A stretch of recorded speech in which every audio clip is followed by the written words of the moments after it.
cheesy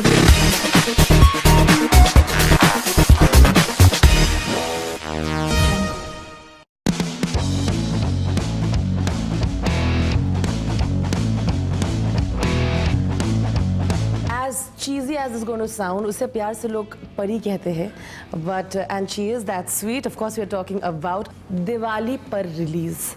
मतलब, is there a little bit of a butterflies in the stomach also happening? Actually excitement ज़्यादा है इस बार because इस बार इतनी बड़ी फिल्म है.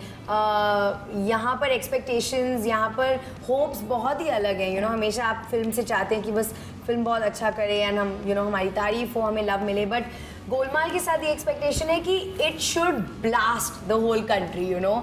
पूरी दुनिया उसको देखे एंड जितनी बड़ी ये फिल्म बन सकती है उतनी बड़ी बने. तो उसके लिए बहुत एक्साइटमेंट है आई थिंक. और जिस तरह का रिस्पॉन्स मिला है आप लोगों को, आई थिंक जायज़ एक्साइटमेंट है.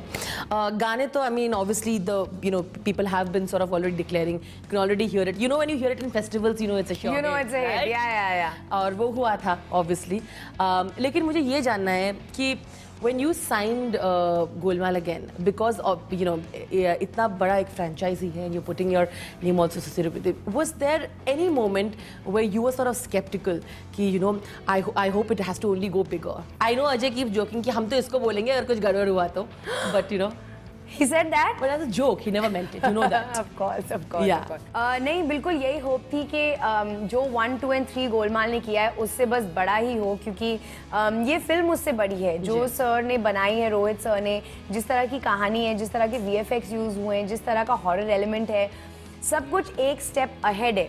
So I just hope that it becomes the biggest Golmaal of till now.